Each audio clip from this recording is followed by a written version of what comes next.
I've made a lot of investing mistakes over the years. But you know what hurts more than losing money on a bad investment? Missing out on the great ones. I'm talking about stocks I analyzed, stocks I liked, stocks I wanted to buy but didn't pull the trigger.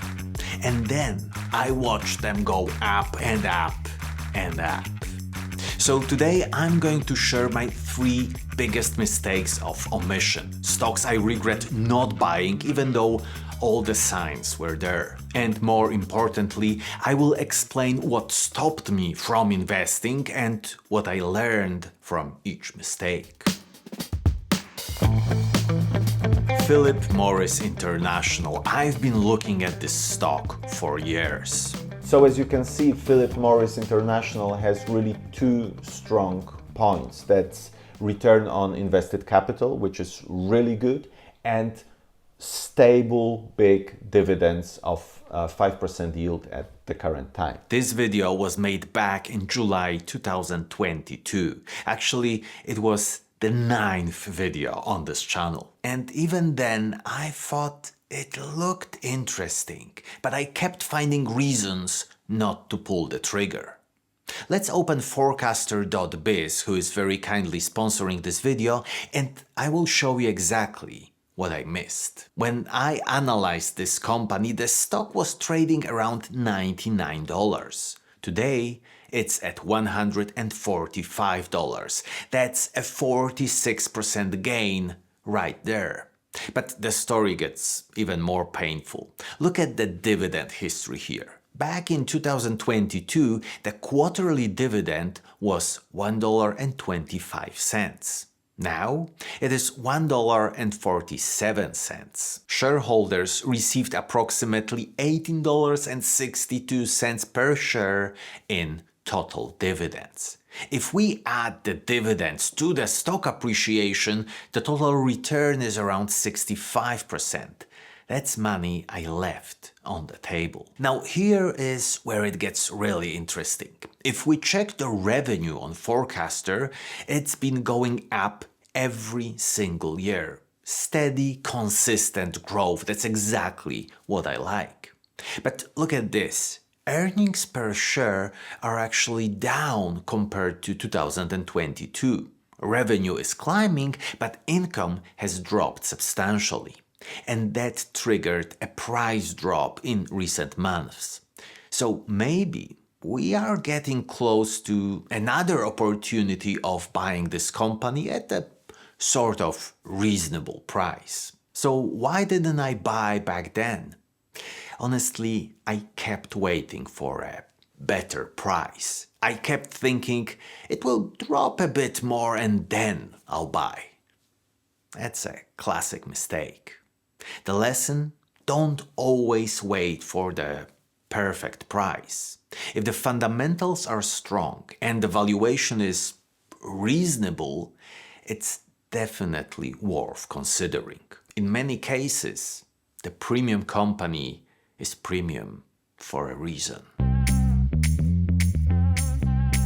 This one really hurts. Just listen to what I said back in June 2024. The first thing that blew my mind was the list of 10 best-selling game consoles of all time. In the top 10, we have 5 Nintendo consoles, including 2nd, 3rd, and 4th place. And if we look at the current platforms, Nintendo Switch is an absolute leader. Then they have intellectual property related income, like movies, TV shows, and merchandising.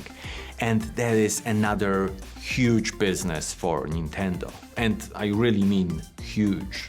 Pokémon brand, which Nintendo owns a substantial part of, is the biggest franchise in the world with a total revenue of over $92.1 billion. Nintendo was trading at around $52 per share back then, and exactly a year later they launched the Switch 2. Let me show you what happened then. Current price? Around $83. That's about a 54% gain in less than 2 years. Now, when we look at the fundamentals, we can see the cyclicality of this company perfectly. People knew that Switch 2 was coming, so sales went down first as customers waited, and now, after the launch of the new console, they've climbed back up again. The same pattern shows up in net income, down during the waiting period, then recovering after launch. But here's what really caught my attention back then. Look at the balance sheet on Forecaster. Huge amounts of cash and very little debt. Net debt minus $1.5 trillion. That means they have 1.5 trillion more in cash than they have in debt. That is just incredible. And they had one of the strongest intellectual property portfolios in the entire entertainment industry. The valuation was better than reasonable, the company was strong, the Switch 2 was coming, so why didn't I buy? I kept thinking, gaming is so cyclical. What if the Switch 2 is going to be a flop? And honestly, these are valid questions. Console launches are risky. The Wii U was a disaster for Nintendo. But here's what I should have focused on. Even if the Switch 2 wasn't a huge hit, Nintendo was still going to be a super robust company in the long term. That balance sheet alone told me they could survive multiple product failures and still be fine.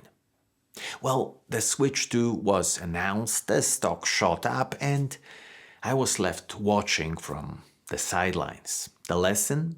When a company has fortress-like financials, no debt, massive cash reserves, and proven IP, short-term concerns about product cycles become less important. Don't let fear of one uncertain event override rock-solid fundamentals. ASML is one of my favorite companies. I've made 3 videos about them, and yet I still don't own a single share. What's funny is that I made those videos almost always when the stock was substantially down. Every time I felt like there could be an opportunity here. Just listen to what I said in those clips. Growth, margins, share buybacks, debt, it is all great. Unfortunately, the price seems to be quite high. Their financial health is excellent, with almost no debt and strong profit margins. Their growth trajectory remains impressive. They are absolutely critical to the global semiconductor industry. We have great financial health, nice growth, and nice dividends, but unfortunately the price is not very appealing. It always looked expensive to me. Every time I looked at this company, I thought the same thing. It's great, but it's overvalued.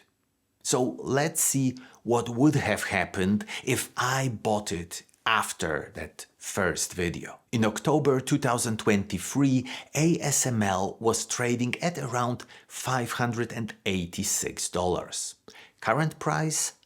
$1,060. That's an 81% gain, and I missed it by overthinking the valuation.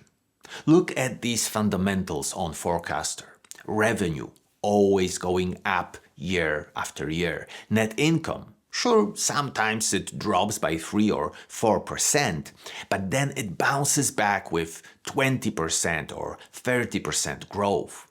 And look at the balance sheet. Net debt is minus $8 billion. They have $8 billion more in cash than debt. And even though the PE ratio was just below 30, I kept thinking, this is too expensive. I like PE ratios below the market average. Guess what? The stock just kept climbing because the company kept delivering amazing results. The lesson? quality companies often look expensive, but they can still be worth buying. A high PE ratio isn't always a reason to avoid a stock, especially if the company has a strong competitive moat and excellent growth prospects. Sometimes you need to look beyond simple valuation metrics and focus on the business quality itself. If a company has a monopoly position and consistently grows, it might be worth paying a premium. Looking back, most of my mistakes had one thing in common. They weren't about bad analysis. They were about hesitation, about waiting for the perfect moment that never came. Now, am I being too conservative?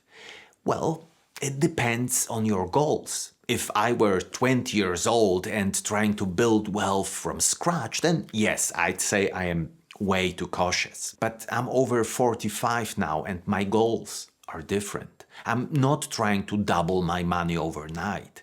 I'm trying to protect and grow it safely. I'm building wealth for my family and making sure I don't destroy it in the process. That means my strategy has to reflect that. It's okay to miss some opportunities as long as I stay aligned with my long-term objectives. Still, these lessons remind me that even as a conservative investor, I can't let caution turn into paralysis. So these are my 3 biggest regrets. Great companies I should have bought but didn't. If you found this video helpful and want to avoid making the same mistakes I did, make sure to check out Forecaster using the link in the description. Having all the necessary data at your fingertips and the help of a powerful AI assistant can save you a lot of time and a lot of money. And as a bonus, if you use the code BOLD10 at the checkout, you will get 10% off your subscription. So thank you Forecaster for sponsoring this video.